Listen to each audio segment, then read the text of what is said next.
Welcome, Paul Simon Handy, expert on African affairs, to the Institute for Security Studies, to the African Peace and Security Conference, focusing on mediation in internal African conflicts. You're an expert, you're in Addis Ababa. So the question is, half of the United Nations peacekeeping forces are active in Africa. Isn't this a fact an indication that mediation is failing in most conflicts? Yes. First, thank you. Thank you for the question, and thank you for having me in Rabat. Always a pleasure to be at the Policy Center for the New South. Yes, mediation is failing, but to understand why mediation is failing, we need to understand first the transformation of the conflict landscape in Africa. So conflict is changing, and the international toolbox for solutions to these conflicts is failing as a whole. It's not just mediation that is failing. Peacekeeping is failing. Peace support operations are failing. So the whole framework that was established in the 90s by the former Secretary General of the UN, Boutros Ghali, an agenda for peace, is actually failing because it does not, it's not adapted anymore to the kind of violent conflicts we have in Africa today. It's not adapted to terrorism, violent extremism, the fragmentation of non-state armed groups, and the fact that today those armed groups do not have a national objective. They are actually rebel groups without a political agenda. But the political leaders of Africa, talking only about Africa, are failing also. Yes, governance in Africa is a problem. But in a more general way, I like to put it in the context, within the context of state building. States in Africa are young. They are very young. They are 60, 65 years old. Some are older, but they still have the teething problems of young states. So state building is a very complex, non-linear and messy process. So African states have these problems, will continue to have these problems. They take different forms, but in reality, before we have a consolidation of states, before our states build capacity, build, control their territory, and also set the parameters for inclusion, I think we'll still be grappling with those problems for the next 30 to 40 years. So we have already 60 years of failing of governments in Africa. Before we had 100 years of failing of colonialism. So what is working? Many things are actually working, but they are working too slow. I'm talking about security and mediation or conflict activities.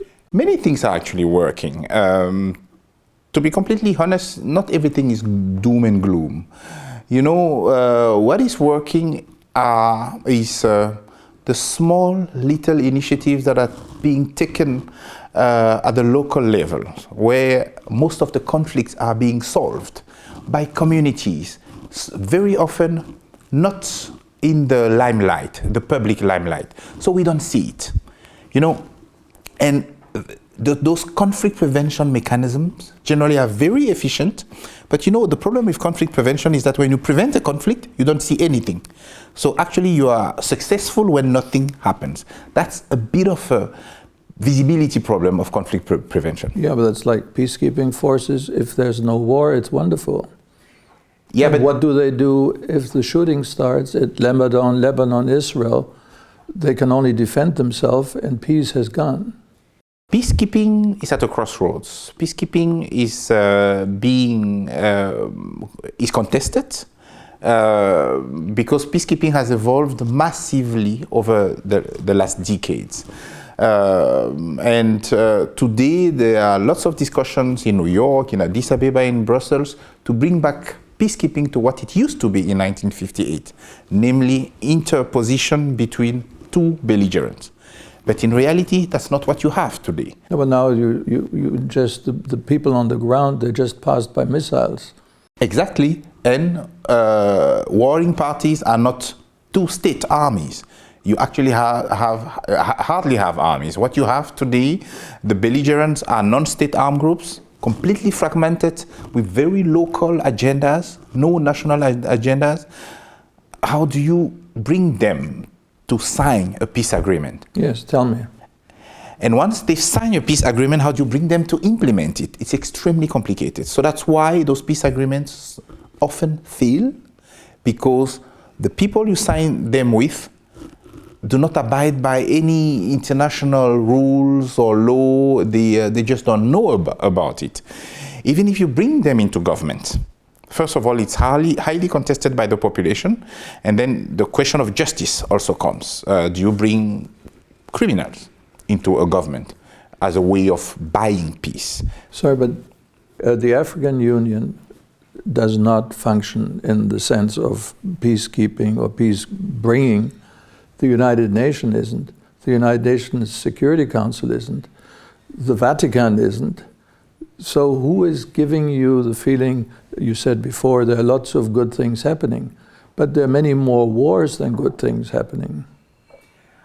Oh, I think you are a bit hard. We have more wars now, but 20 years ago, we had less wars.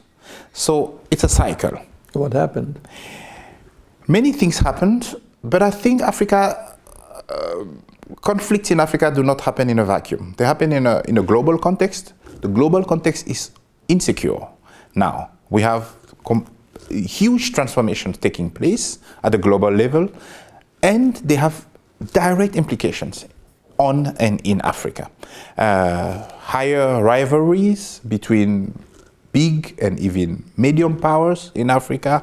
Africa has become again a terrain for the rivalries of external powers. And those external powers sometimes come with very deep pockets, like the Gulf countries in Africa. They are massive. The Emirates. The Emirates, Saudi Arabia, Qatar, somehow Kuwait as well. So they come with a lot of money. What do they want?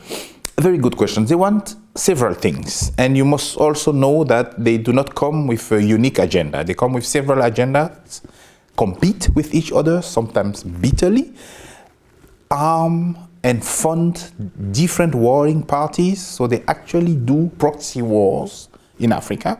So, but they have a lot of money. So their spoiling capacity is massive. And the problem I see generally with but they also bring a lot of investment, by the way, in agriculture. But do they bring mediation? No, sometimes. Sometimes they do. Look at Sudan. Saudi Arabia is one of the parties trying to mediate. We've seen the United Arab Emirates also trying to be part of some mediation processes. In Chad, Qatar was the party that tried to mediate the different parties, the opposing parties. So they try, but I think they still don't have the capacity. They have the money, but they don't have the capacity in mediation. It's something that you build with time. I don't think they're there yet. They are trying because they have the financial capacity, but I don't think they have the social capital and the knowledge capacity to be present on several theaters at the same time.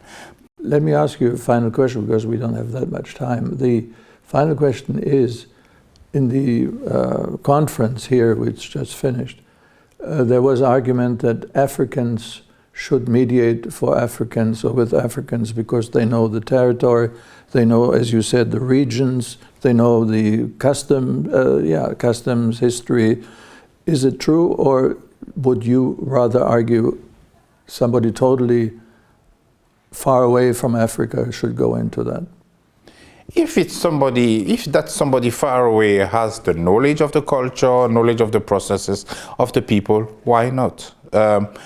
I don't think nationality is a criteria. I think the best criteria is competence. First, the admission by the... When you mediate, you have to be admitted by the two warring parties. And for them to admit you, you don't need to be African. You need to be perceived as credible, as impartial, and as somebody who really wants, who has an interest in peace.